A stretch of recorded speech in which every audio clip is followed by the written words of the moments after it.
Everyone, Tyler here from GetJeeping. Today we're going to be replacing these front shocks here on a Jeep Cherokee.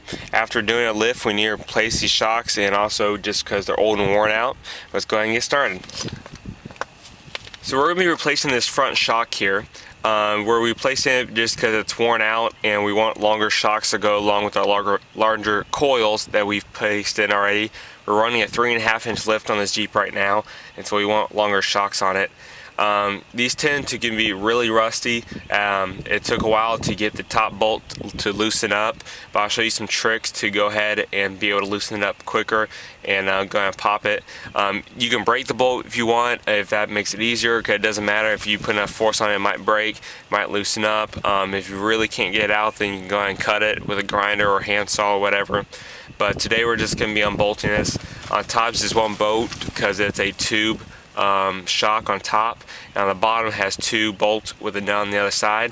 And the only tools you're going to need is a socket set with a 13mm socket to go ahead and pull off the bottoms. As well, you're going to need, I always suggest, get some channel locks to hold on to the nut at the bottom, and also another trick on top I'll show you.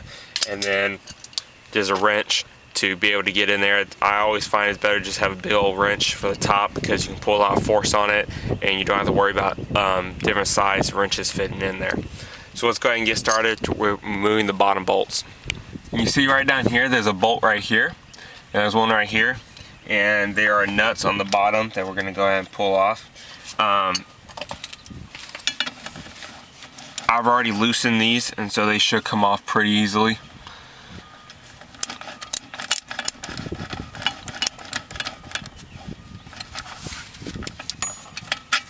There we go.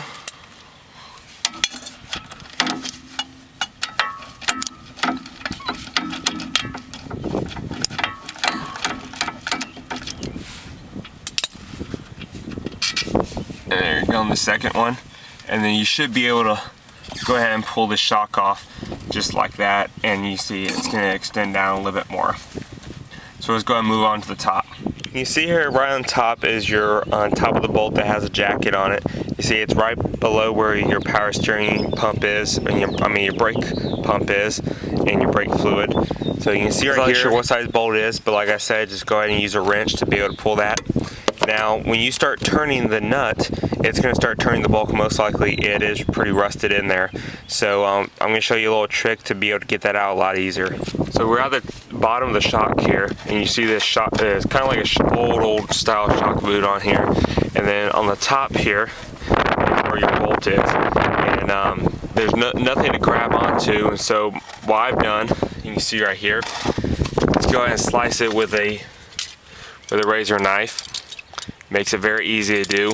Go ahead and slice that, and you're going to pull that off, and you can see your shock here. And then what I'm going to do is take a pair of channel locks, and you're going to attach it to the actual pipe piece.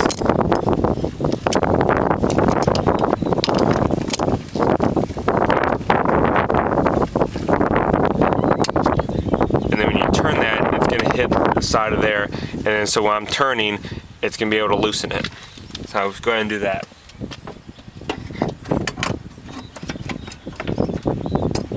So we can see up top now, I can go ahead and undo my channel locks.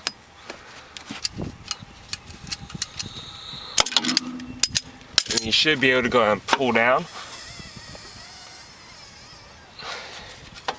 and pull out your old shock right there. And you see that the grommets are still there and everything's out. And we can go ahead now and go ahead and put the new shocks in. So you can see right here, here's the new shocks. These are Rough Country's 4.5 to 6-inch shocks.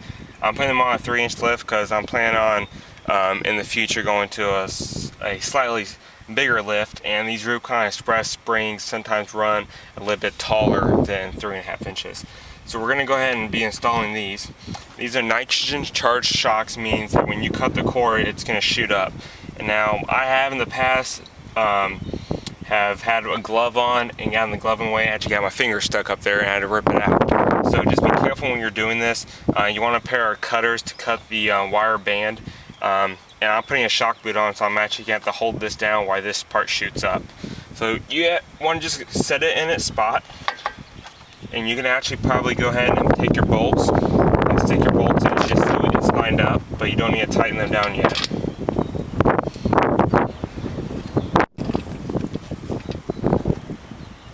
And you want to just go ahead and line that up. Let's see. How do I want to do it? I think I'm just going to cut it here and hope for the best. There you go. So once you have your shock in, it's going to look something like this. You want to go ahead and take your old rubber gasket. This side has kind of like a port on it, whatever you want to call it. And set that on top. Go ahead and take your big washer. And then go ahead and tighten this down.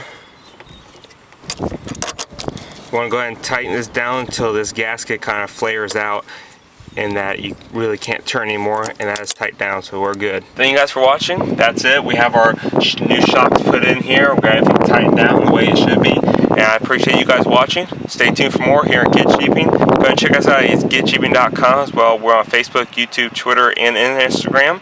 If you ever want to check out our social media links, we post there every single day, and or more than one time a day at least. But I appreciate you guys for watching. Stay tuned for more.